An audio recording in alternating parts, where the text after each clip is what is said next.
The stars burned cold and distant as the Terran battleship Unyielding Spirit drifted through the darkness of space. Commander Sarah Chen stood on the bridge, her eyes fixed on the tactical display that showed a sea of red dots surrounding her single green marker. The Vorkath fleet had them completely surrounded, and escape was impossible. "Commander," said Lieutenant Ravi Patel from his station, "the Vorkath flagship is hailing us again. They are demanding our immediate surrender." Sarah did not turn from the display. Her ship carried 300 crew members, and she was responsible for every single one of them. The Unyielding Spirit was damaged from the ambush that had caught them in this system. Their engines were running at half power, weapons systems were failing, and the hull had been breached in 7 different places. "How many ships do they have?" she asked, already knowing the answer. 47 warships, Commander. 12 of them are heavy cruisers." Against those odds, most commanders would have surrendered. It would have been the logical choice, the smart choice. But Sarah Chen was Terran, and Terrans did not surrender. It was not in their nature. It had never been in their nature, not since the first humans had climbed down from trees and decided to face the world standing upright. "Open a channel to the flagship," she ordered. The view screen flickered and showed the face of a Vorkath commander. The Vorkath were tall beings with gray skin and 4 eyes that glowed with a pale blue light. Their commander wore elaborate armor covered in medals and symbols of rank. His face showed the confident expression of someone who believed victory was already his. "Terran Commander," the Vorkath said, its voice deep and echoing. "I am High Admiral Korthax of the Vorkath Dominion. Your situation is hopeless. Your ship is damaged, your fleet is destroyed, and you are alone. Surrender now, and I will show mercy to your crew. They will become slaves, but they will live. Refuse, and you will all die." Sarah stepped forward, her boots clicking on the metal floor. She was not tall, but in that moment she seemed to fill the entire bridge with her presence. Behind her, she could feel the eyes of her crew watching, waiting to see what their commander would do. "High Admiral," she said, her voice calm and steady, "I appreciate your offer, but I must decline. Terran warriors do not surrender." Korthax made a sound that might have been laughter. "Do not be foolish, human. You cannot win. The mathematics are clear. Your 1 ship against my 47 means your destruction is certain. Even a primitive species like yours must understand basic numbers." "You are correct about the mathematics," Sarah agreed. "But you have made a mistake. You think this battle is about surviving. For us, it is not. Victory is the only acceptable outcome, always, and we will fight until we achieve it or until there is nothing left of us to fight." The Vorkath Admiral's 4 eyes blinked in confusion. "That is madness. What kind of species chooses certain death over survival?" "Perhaps it is madness, but it is our madness, and it has served us well for thousands of years. Every great achievement of our species came from people who refused to accept that something was impossible. We have stared death in the face many times, Admiral, and we have never blinked first." She cut the communication and turned to her crew. Every single one of them was watching her, waiting. She could see fear in some of their eyes, but she also saw something else. She saw determination. She saw trust. She saw the unbreakable spirit that had carried humanity from caves to the stars. "All hands," Sarah said, her voice carrying through every speaker on the ship. "This is Commander Chen. You heard the alien. He thinks we should surrender. He thinks we should give up and accept slavery. He thinks we should abandon everything our ancestors fought for, everything our children deserve." She paused, letting her words sink in. Around the ship, crew members stopped what they were doing and listened. In the engine room, Chief Engineer Marcus Wung looked up from his repairs. In the medical bay, Dr. Amara Akanjo paused in treating the wounded. In the weapons bays, gunnery crews stood at attention. But we are Terrans. Our history is written in the blood of those who refuse to surrender. When our ancestors faced impossible odds, they did not give up. When the darkness came for them, they did not go quietly. They fought. They struggled. They found ways to win that their enemies could never imagine. Around the bridge, crew members straightened at their stations. She saw hands tightening on controls, jaws setting with determination. Lieutenant Patel wiped blood from a cut on his forehead and returned his attention to his console with renewed focus. Today, we face 47 ships with R1. The mathematics say we should lose, but mathematics cannot measure the human spirit. Mathematics cannot account for our refusal to accept defeat. Mathematics cannot predict what happens when Terrans decide that surrender is not an option. Lieutenant Patel looked up from his console. "Commander, what are your orders?" Sarah smiled, and it was not a pleasant smile. It was the smile of a predator who had just spotted its prey. "We fight. We make them pay for every meter of space they try to take from us, and when they think they have won, we show them that victory means nothing if the cost is too high." She walked to the central command chair and sat down. "Navigation, plot a course directly at the flagship, full power to engines." "But Commander," the navigation officer said, "that will take us into the heart of their formation. We will be surrounded on all sides." "Yes, it will, and that is exactly where we want to be. When you are surrounded, you can attack in any direction, and our enemies will be afraid to fire for fear of hitting each other." The unyielding Spirit began to move, its damaged engines pushing the ship forward. On the tactical display, Sarah watched as the Vorkath fleet shifted to intercept them. The aliens were probably confused. They had offered mercy, and the humans had chosen to attack instead. It made no sense to them. But then, very little about Terrans made sense to other species. Humans were a puzzle that the galaxy had never quite solved. "Engineering," Sarah called. "I need everything you can give me.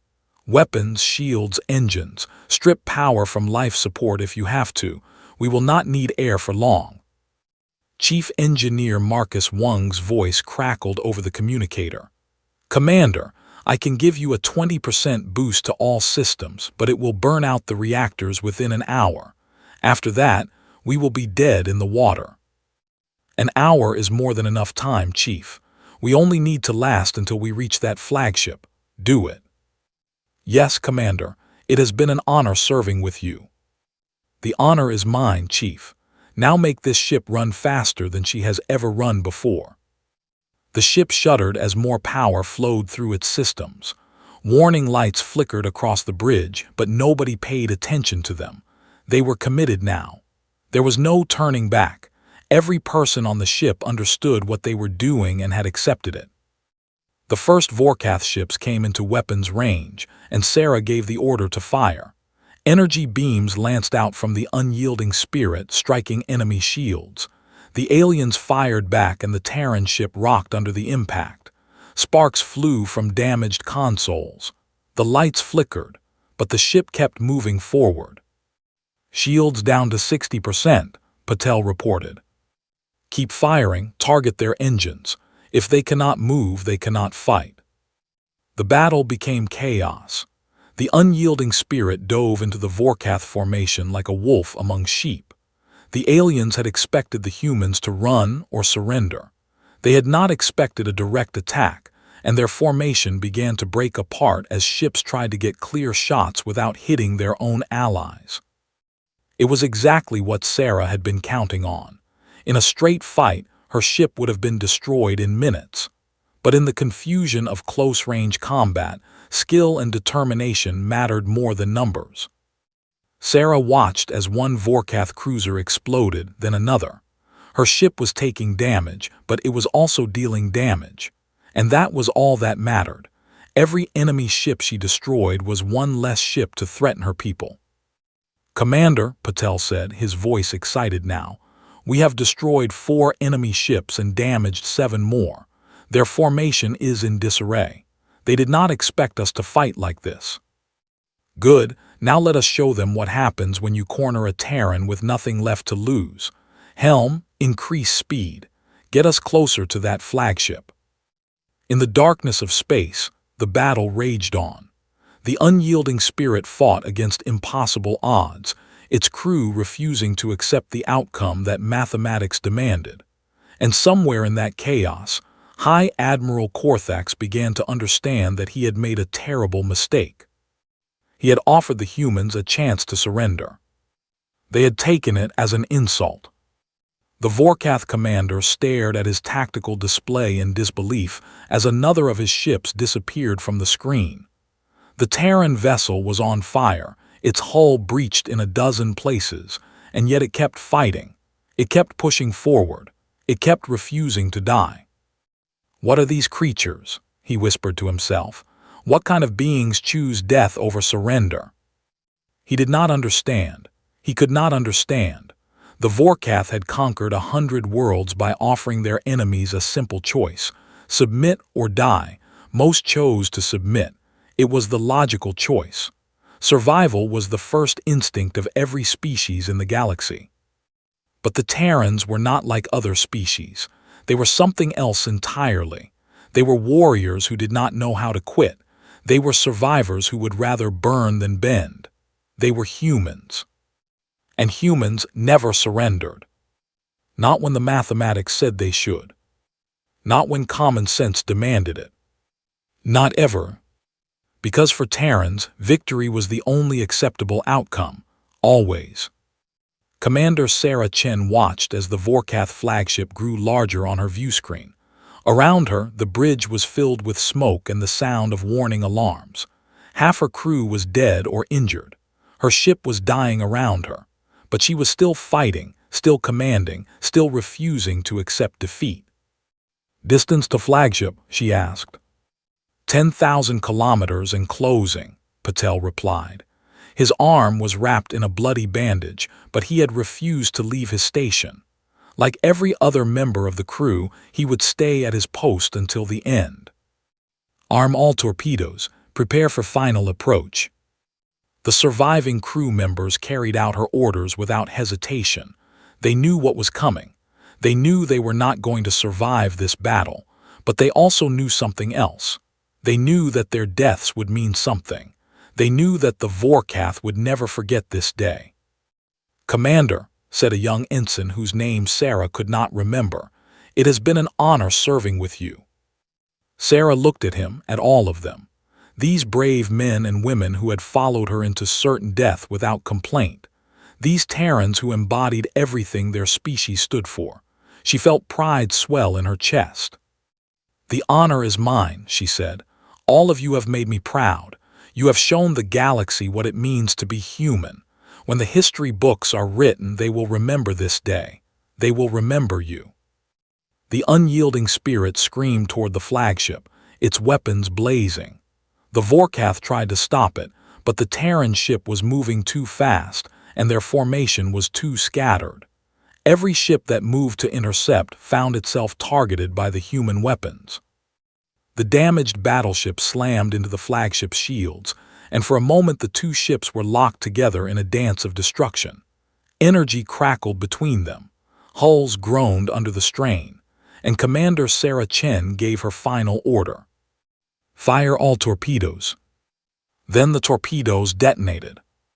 The explosion lit up the void like a new star, visible from planets light years away. When it faded, both ships were gone. The Vorkath flagship, pride of the Dominion fleet, had been destroyed, and so had the unyielding spirit and its crew. But the battle was not over. Because while the explosion was still fading, something unexpected happened. Jump portals opened all around the system and Terran ships poured through. Dozens of them, hundreds. A full battle fleet arriving at last to rescue their lost comrades. They found only debris and the scattered remains of the Vorkath fleet. But they also found something else. They found the battle records, transmitted automatically by the unyielding spirit in its final moments. They found the story of 300 Terrans who had refused to surrender against impossible odds. And they found victory. Because Commander Sarah Chen had understood something that the Vorkath never would. She had known that her distress signal had been sent before the ambush closed. She had known that reinforcements were coming. All she had to do was keep fighting long enough for them to arrive. She had gambled everything on the Terran spirit, on the knowledge that her people would come for her. And she had won. The Vorkath fleet was destroyed. 23 of their 47 ships had been eliminated by a single damaged vessel. The threat was ended, and the galaxy learned once again that Terrans do not surrender. Because victory is the only acceptable outcome. Always. Admiral James Morrison stood on the bridge of his flagship, the Eternal Defiance, and read the battle records from the unyielding spirit. Around him, his officers waited in silence, honoring the dead. 300 souls, Morrison said quietly. 300 heroes who refused to give up when any other species would have surrendered. Sir, said his executive officer, Commander Elena Volkov, what are your orders? Morrison looked at the debris field that had once been a Vorkath fleet. He thought about Sarah Chen and her crew. He thought about what they had done and what it meant. He thought about the message their sacrifice had sent to the entire galaxy. Send a message to Terran High Command, he said. Tell them that the Vorkath Dominion has attacked a Terran vessel without provocation. Tell them that our people were offered surrender and refused. Tell them that 300 of our brothers and sisters chose to die fighting rather than live as slaves. And then, sir, Morrison's jaw tightened. And then tell them that the Vorkath have declared war on humanity. Tell them that we accept.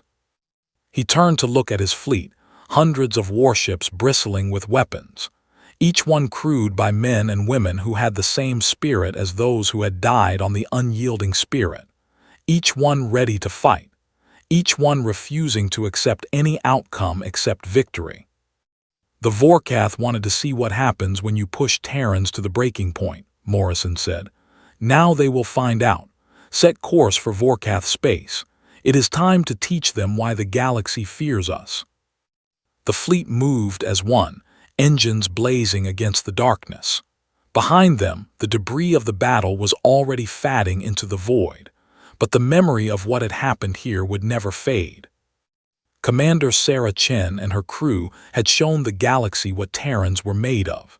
They had proven that surrender was never an option. And now, the Vorkath would learn the consequence of awakening humanity's anger. The war had begun. And Terrans never lose wars. Because victory is the only acceptable outcome. Always. The news of the battle of the Vorkath ambush spread across the galaxy like wildfire. On 1,000 worlds, beings of every species watched the recordings and tried to understand what they had seen.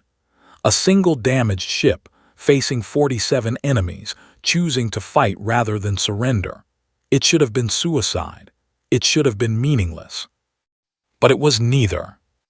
On the crystalline world of Helix Prime, the ambassadors of 12 different species gathered to discuss what the battle meant. They had all heard stories about the Terrans, but most had dismissed them as exaggeration. Surely no species could be as stubborn as the legends suggested. Now they were not so sure. The humans are insane, said Ambassador Vrel of the Korthan Collective, its tentacles waving in agitation. No rational species would choose destruction over surrender. It goes against all principles of survival. It goes against evolution itself. And yet, said Ambassador Silena of the Aldori Confederacy, her silver skin shimmering in the light, they won. Against impossible odds, they won. Their fleet arrived in time because their commander refused to give up. If she had surrendered, the Vorkath would have had prisoners to use as leverage. Instead, she destroyed their flagship and held their fleet in place until reinforcements arrived. It was luck, Vrel insisted. Was it? Silena asked. Or was it something more? The Terrans have a phrase, victory is the only acceptable outcome. Perhaps we have underestimated what that truly means. Perhaps we have underestimated what these creatures are capable of. Another ambassador, a being of pure energy from the Nexus realm, flickered thoughtfully. I have studied the Terrans for many cycles. They are not like us. They do not calculate risks the same way. Where we see impossible odds, they see challenges to overcome. Where we see certain death, they see opportunities for glory. That is insanity, Vrel repeated. Perhaps, but it is an insanity that has served them well. In less than 10,000 years, they have gone from primitive cave dwellers to one of the major powers of the galaxy. How many of our species can claim such rapid advancement? The ambassadors had no answer. The Terrans were indeed something new in the galaxy, something dangerous, something that the other species did not fully understand and could not easily predict. Far across the galaxy, on the Vorkath homeworld, High Commander Zarthex received the news of his fleet's destruction with disbelief that quickly turned to fury. "One ship," he growled, his 4 eyes blazing with anger. "One damaged ship destroyed half our fleet. How is this possible? How could this happen?" "The Terrans are unlike any enemy we have faced," said his advisor, a smaller Vorkath named Keleth. "They do not follow the rules of combat that all other species observe. They do not surrender, they do not negotiate from positions of weakness, and they do not accept defeat." "All species surrender when the situation is hopeless," Zarthex said. "It is the logical choice. It is what any sane being would do." "The humans are not logical, High Commander. They are driven by something else, something we do not understand. Some call it pride, some call it stubbornness, but whatever it is, it makes them dangerous beyond measure." Zarthex turned to look out the window at the cities of his homeworld. The Vorkath Dominion had conquered hundreds of worlds over thousands of years. They had built an empire through military might and the willingness of their enemies to surrender when faced with overwhelming force. But now they faced an enemy that would not surrender, an enemy that would rather die fighting than live as slaves, an enemy that saw victory as the only acceptable outcome. "Prepare our full military strength," Zarthex ordered. "Every ship, every soldier, every weapon we have. If the Terrans want war, we will give them war. We will crush them so completely that they will have no choice but to surrender." Keleth hesitated. "High Commander, the reports suggest that the Terran fleet is already moving toward our space. They have mobilized faster than any enemy in our history. It is as if they were waiting for this moment." "Good, let them come. They will learn that the Vorkath Dominion does not lose wars. We have conquered 100 species. We will conquer them as well." But even as he spoke those words, a small seed of doubt planted itself in Zarthex's mind. He had seen the battle records from the ambush. He had watched Commander Sarah Chen refuse surrender with a smile on her face. He had seen her crew fight to the last breath, never wavering, never breaking. What kind of enemy was this? What kind of species chose death over defeat? He did not know the answer, but he was about to find out. The Terran fleet cut through space like a blade through water. Admiral Morrison led his ships toward Vorkath space with a singular purpose burning in his heart: vengeance for the fallen, justice for the dead, and a message for the entire galaxy. Do not provoke humanity. In the Fleet Command Center, Morrison gathered his senior officers for a strategy meeting. Around the table sat the best military minds in Terran space, all of them studying holographic maps of Vorkath territory.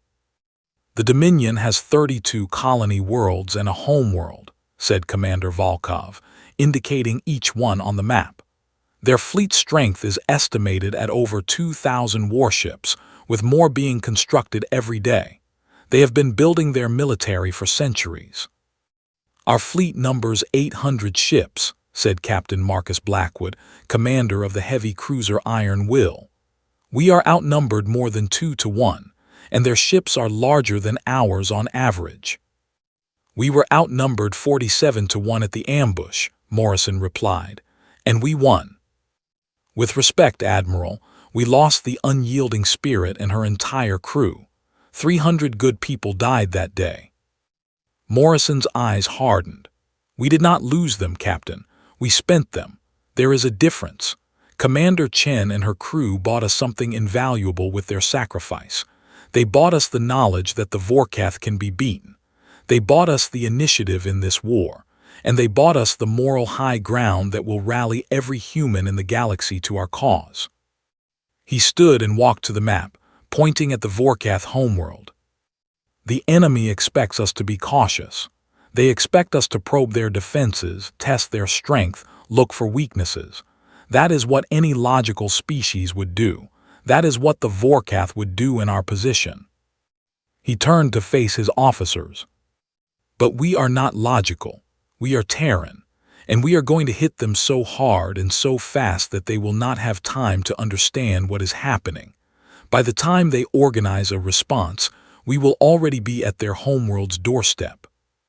That is an aggressive strategy, Volkov said carefully. If it fails, we will be trapped deep in enemy territory with no line of retreat. We could lose the entire fleet. Morrison smiled. Commander, retreat is just another form of surrender, and Terrans do not surrender. We go forward or we die. Those are the only options I am willing to consider.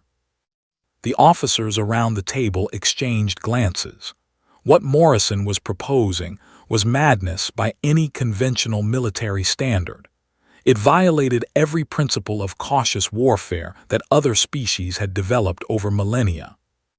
But they were not other species. They were human, and humans had never won wars by being cautious. "What are your orders, Admiral?" Captain Blackwood asked. Morrison turned back to the map. "Full speed ahead. We attack the first colony world in 3 days. We will not stop, we will not slow down, we will not give them time to prepare. We keep moving until we reach the homeworld itself. And if the Vorkath fleet catches us before then we fight them and we win, because victory is the only acceptable outcome, always." The officers saluted and returned to their ships.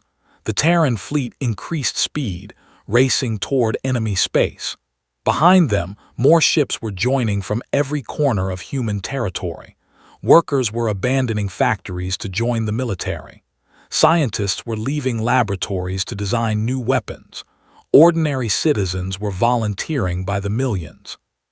The Vorkath had awakened something in humanity, something ancient and powerful, something that other species had long forgotten but that humans still carried in their blood. The will to fight. The refusal to surrender. The absolute certainty that victory was not just possible but inevitable. Because Terrans did not know how to lose. 3 days later, the Terran fleet arrived at the Vorkath colony of Sentinel Prime. It was one of the Dominion's most heavily defended outposts, protected by space stations, orbital weapons platforms, and a garrison fleet of 200 ships. Admiral Morrison surveyed the defenses and smiled. "Signal the garrison commander," he ordered. "Give them one chance to surrender." The communication was brief. The Vorkath commander laughed at the offer and told Morrison that his fleet would be destroyed within the hour.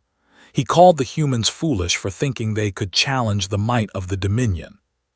Morrison cut the channel and turned to his bridge crew. "All ships attack formation. Target the space stations first, then the weapons platforms. Leave the garrison fleet for last.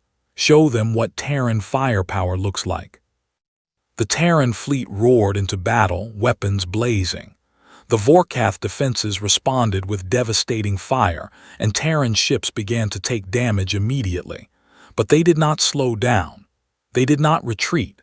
They kept pushing forward, absorbing punishment and dealing out worse in return. Within 30 minutes, the space stations were in ruins. Within 45 minutes, the weapons platforms were silent. And when the hour was up, the garrison fleet that had promised to destroy the humans was nothing but debris floating in the void. Morrison looked at the conquered planet below and felt no satisfaction. This was just the beginning. The Vorkath had 31 more worlds to lose. And humans had a lesson to teach. Surrender was not an option. Victory was the only acceptable outcome. Always. Word of Sentinel Prime's fall reached the Vorkath homeworld within hours. High Commander Zarthex received the news with growing horror. The Terran fleet had taken one of their most defended colonies in less than an hour. It should have been impossible. "How many ships did they lose?" he demanded. 17 destroyed, 32 damaged, Kelleth reported. But they are not slowing down. Reports indicate they are already moving toward the next colony. They did not even stop to repair their damaged vessels. Zarthek slammed his fist against the wall. "Send reinforcements. Send everything we have. We cannot let them advance any further." "High Commander, our main fleet is still assembling. It will be days before we can respond in force. The humans moved faster than anyone expected." "Then those colonies will have to hold until we are ready." But the colonies did not hold. Over the next week, the Terran fleet swept through Vorkath space like a hurricane. Colony after colony fell before them. Some tried to resist and were crushed. Some tried to surrender and found that the Terrans accepted their surrender, treated their prisoners fairly, and then moved on to the next target without delay. It was this last detail that confused the Vorkath the most. The humans would not accept surrender when they were losing, but they would accept it when they were winning. It made no sense to alien minds.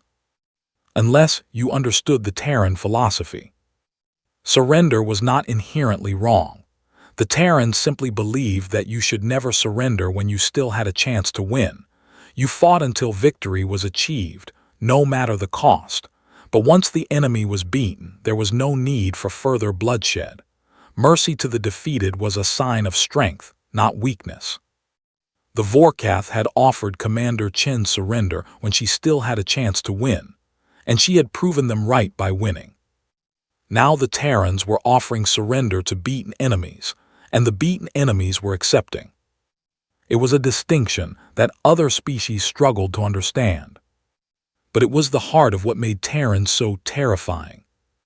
They never gave up when there was still hope. And there was always hope.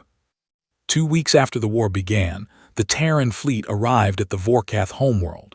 Behind them lay a trail of conquered colonies and shattered fleets.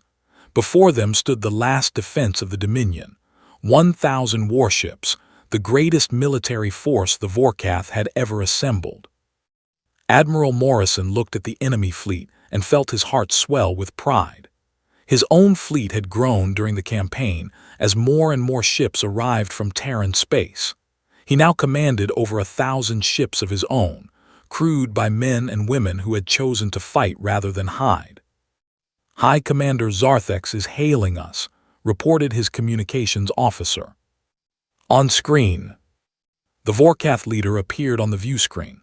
He looked tired, his 4 eyes dim with exhaustion and fear. The confident conqueror from the war's beginning was gone, replaced by a desperate defender fighting for his species' survival. "Admiral Morrison," Zarthex said, "I offer you peace. The Vorkath Dominion will pay reparations for the attack on your ship. We will return any prisoners we hold.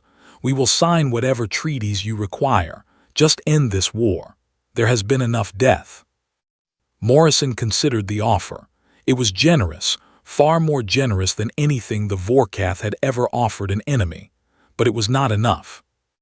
"High Commander," Morrison said, 2 weeks ago, your fleet ambushed a damaged Terran ship and demanded surrender. Commander Sarah Chen and 300 of my people chose to fight and die rather than accept slavery. They destroyed your flagship and held your fleet in place until reinforcements arrived." He paused, letting the words sink in. Those people were not soldiers seeking glory. They were ordinary men and women defending their right to be free. They were engineers and doctors and technicians who never expected to die in battle.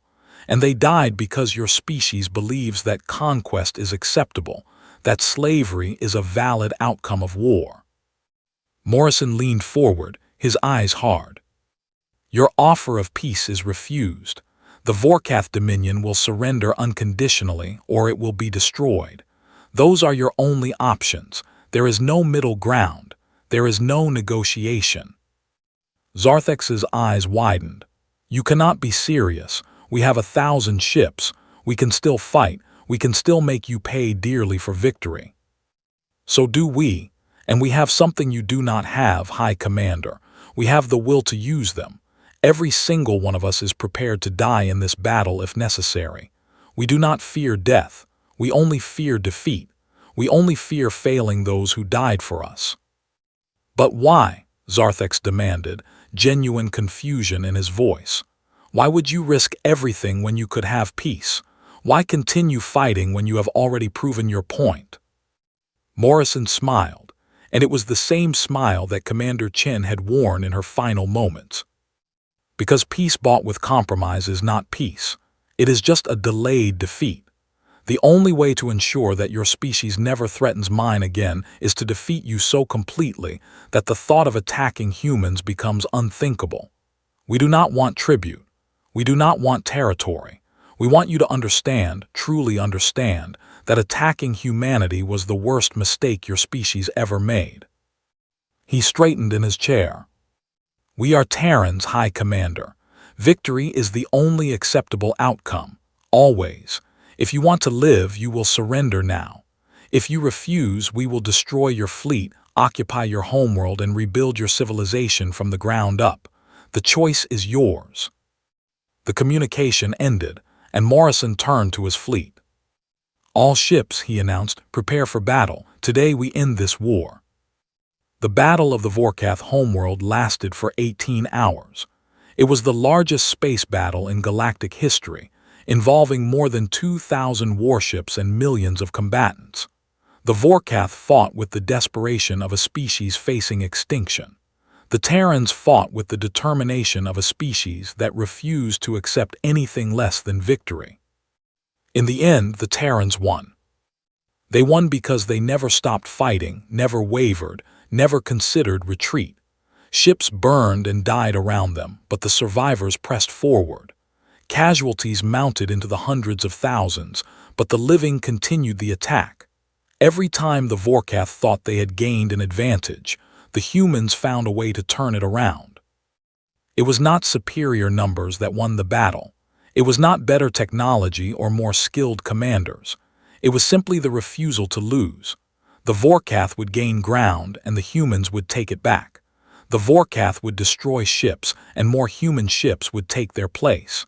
The Vorkath would kill soldiers and more human soldiers would rise to continue the fight. High Commander Zarthex watched his fleet crumble and finally understood what he was facing.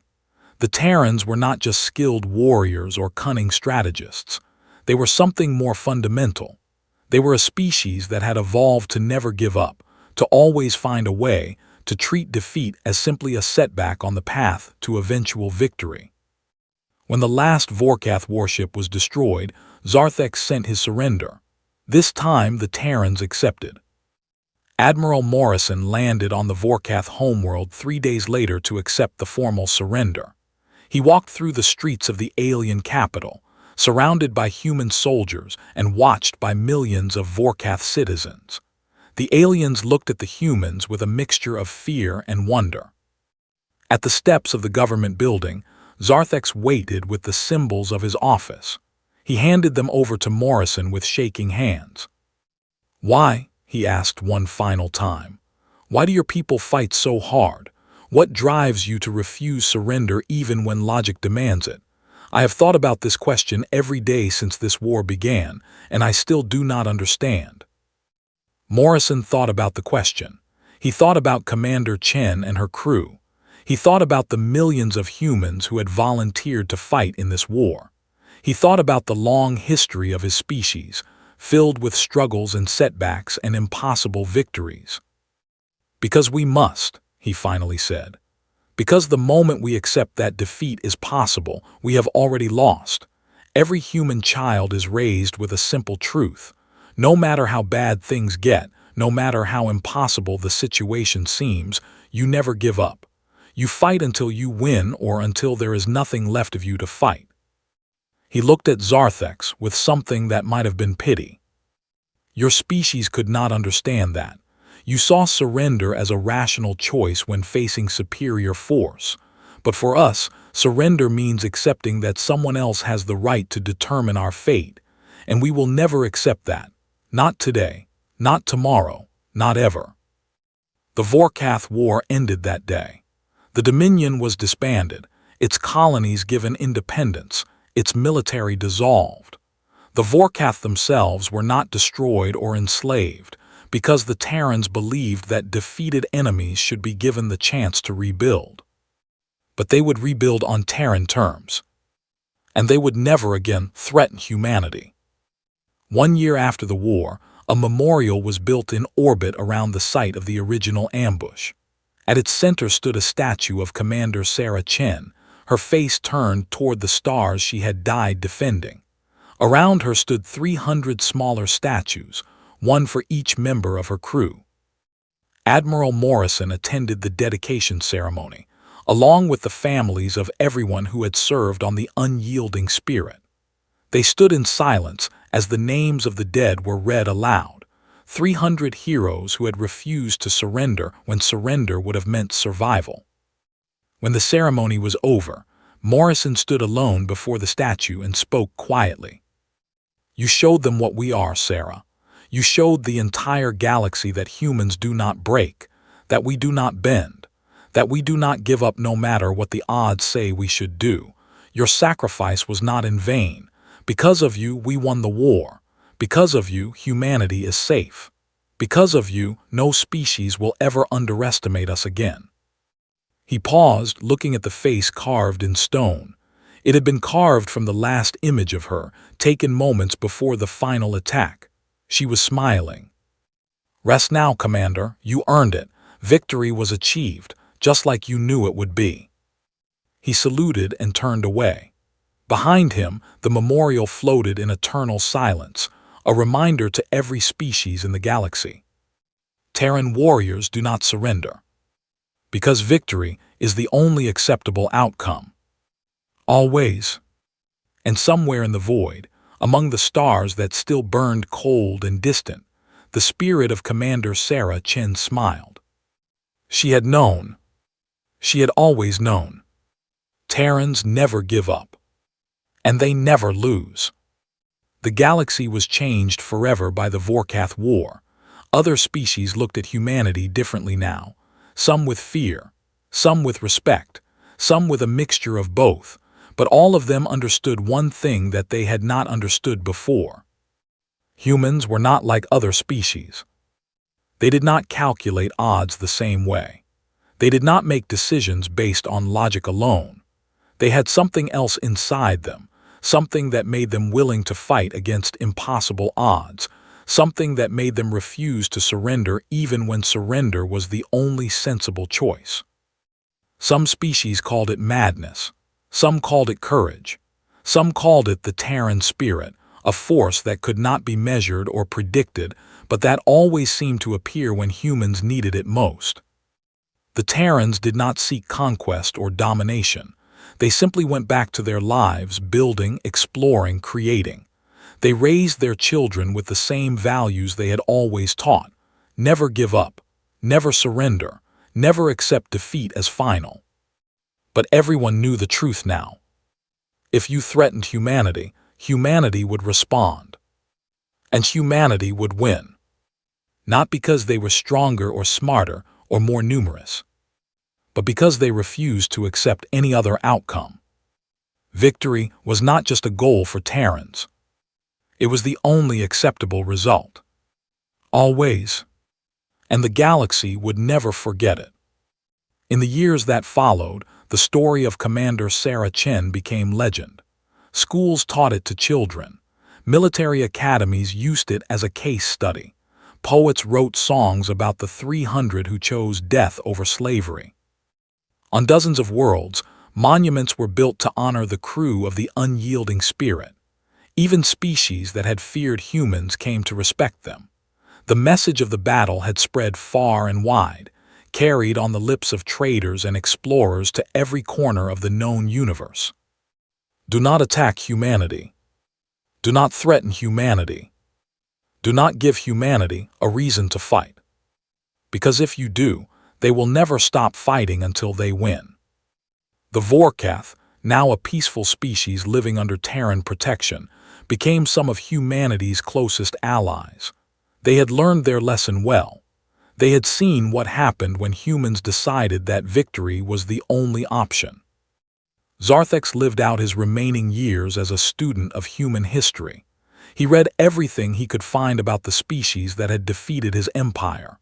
He learned about their wars, their struggles, their triumphs against impossible odds, and slowly he came to understand. Humans were survivors. Their ancestors had crawled out of caves and conquered a world that tried to kill them at every turn. They had survived ice ages and plagues and wars that should have destroyed them. Every generation faced challenges that should have ended their species, and every generation found a way to overcome. That was why they never surrendered. Because surrender was not in their blood. Because every human alive was descended from ancestors who had faced impossible odds and won. Because victory was not just a choice for them. It was who they were. On the 10th anniversary of the war's end, Admiral Morrison retired from active service. He gave one final speech to the assembled fleet, standing on the bridge of the Eternal Defiance. "I have served humanity all my life," he said. "I have fought in battles and commanded fleets, but the greatest lesson I ever learned came from a commander I never met. Sarah Chen showed me what it truly means to be human. She showed me that surrender is never an option when you still have a chance to win. She showed me that the only acceptable outcome is victory." He looked at the officers and crew gathered around him, the men and women who would carry on after he was gone. "Remember that lesson. Teach it to your children. Pass it on to those who come after you. Because as long as humanity remembers who we are, as long as we refuse to surrender, nothing in this galaxy can defeat us." He raised his hand in a final salute. "Victory is the only acceptable outcome, always." The fleet saluted back, thousands of voices echoing across the void. "Always." And in the silence that followed, the stars burned cold and distant, as they had since the beginning of time. But now they burned over a galaxy that had learned a new truth. Terran warriors do not surrender. Because for them, victory is not just a goal. It is the only acceptable outcome. Always. And always will be.